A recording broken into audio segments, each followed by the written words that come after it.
Hey there, dreamers. So we're headed out to our house right now. Yesterday I met a guy, his name is Tim. I don't remember the name of his company, we'll have to ask him. Super happy-go-lucky guy. He's our HVAC guy. And so he wanted to walk through the house and talk about where we're putting our ventilation system, gas lines, just numerous things like that. And you know, it's something that I hadn't given thought to really before, is the fact that you've got to have vents that either are coming up from the floor or the ceiling, and if it's the floor on one, it's got to be on the ceiling below. And anyway, it's kind of like one of those things where it's like, they're just not pretty.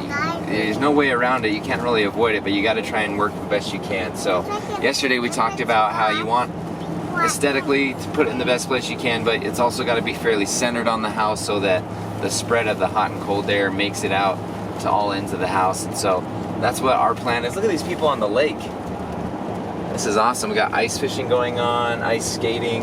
Saw some people playing some hockey.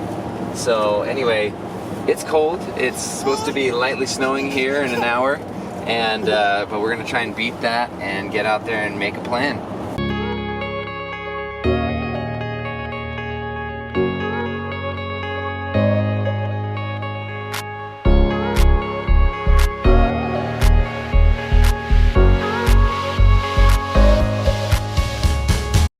Between two of these, or is it the whole thing? Sure.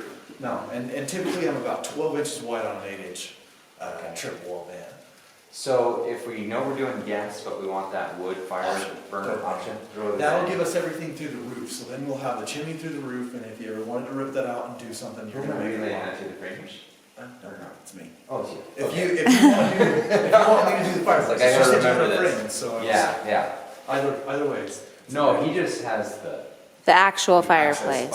Oh, okay. It's a good deal. It's like wholesale. Okay. But he doesn't know any installing, so yeah. Okay.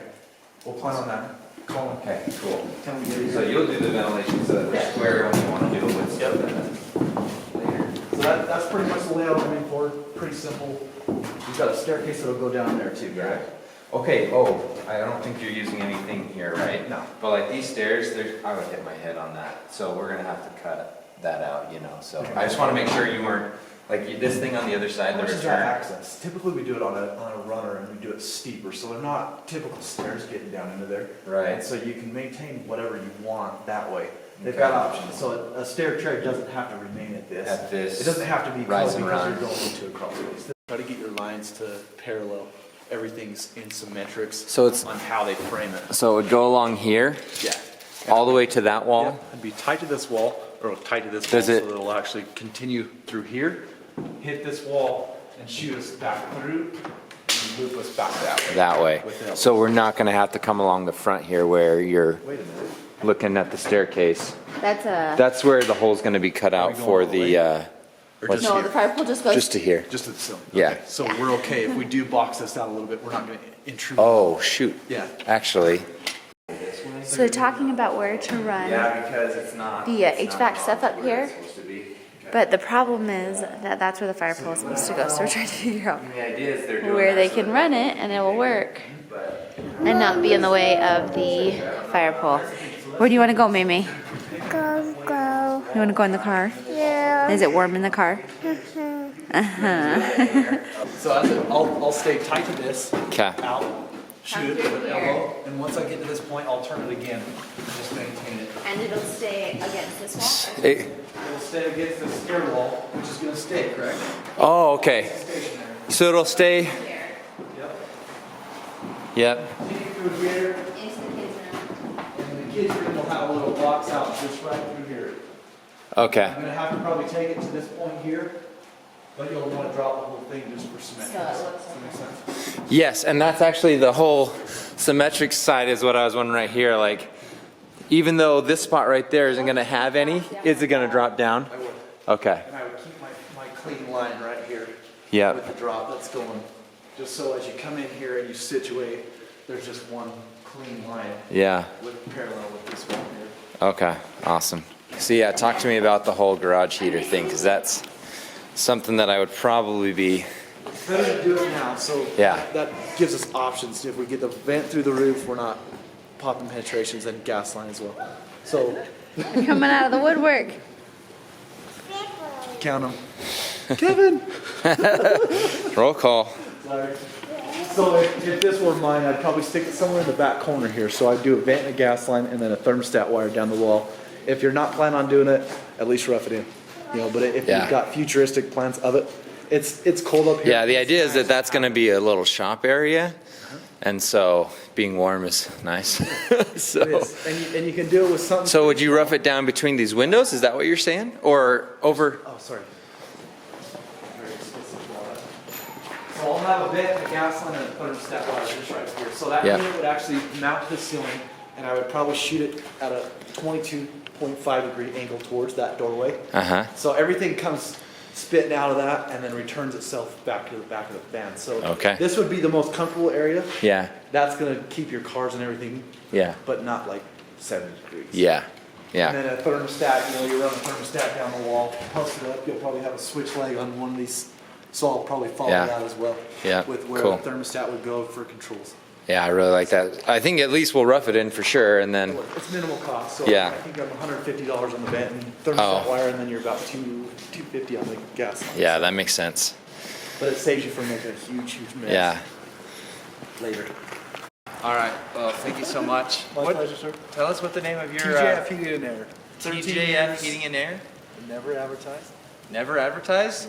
This is his first time on YouTube, guys. I'll send you the link to the video. Everything through referrals and just trying to be good to people. So. He is good to people. He gave us so many insights that things we hadn't considered. We're moving some stuff around because of his wisdom. So thank you for taking the time to walk through it. We really appreciate My pleasure. that. So. Thanks, guys. Awesome. Tim is just an awesome guy. I really appreciate the amount of detail that he shared with us. It could have been easy to say, yeah, here's what I'm going to do.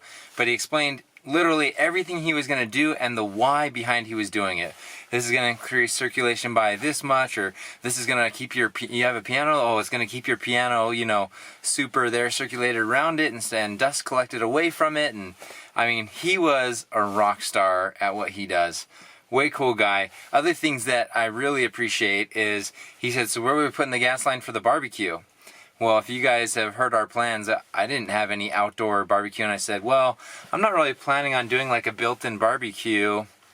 And he's like, yeah, even if it's just a standalone barbecue, why don't we do a gas line to it? I was like, instead of propane, it clicked.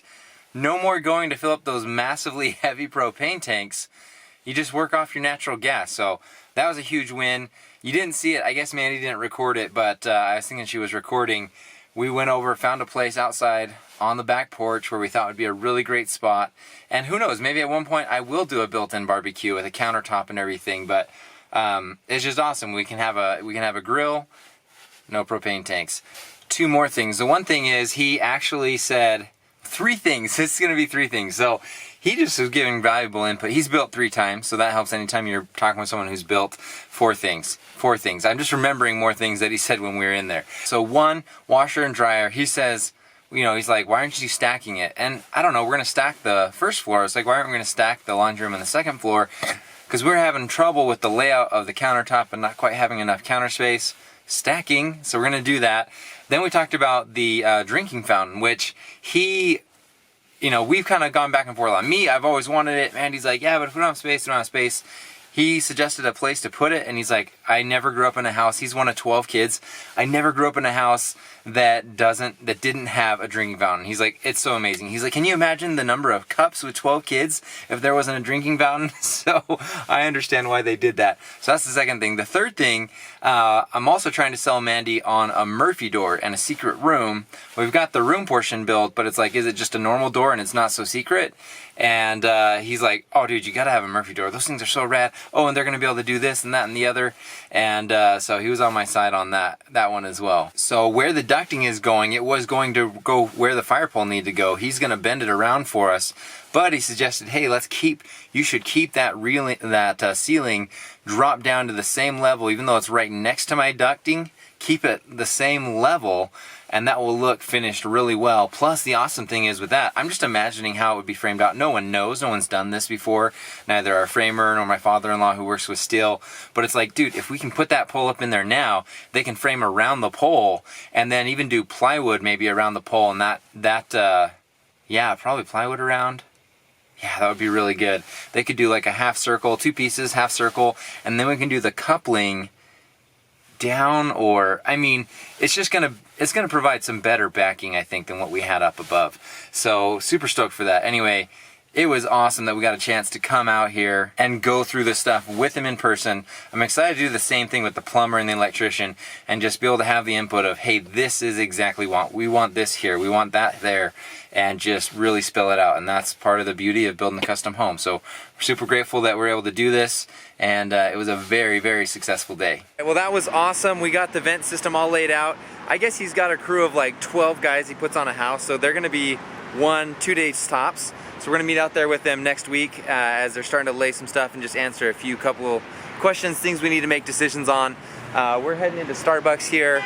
Kids are actually already inside. These kids are troopers when it comes to going out to the house often and checking stuff out. Thought we'd reward them with some hot chocolate, donuts, pastries of all kinds. How is it, May? Is it good?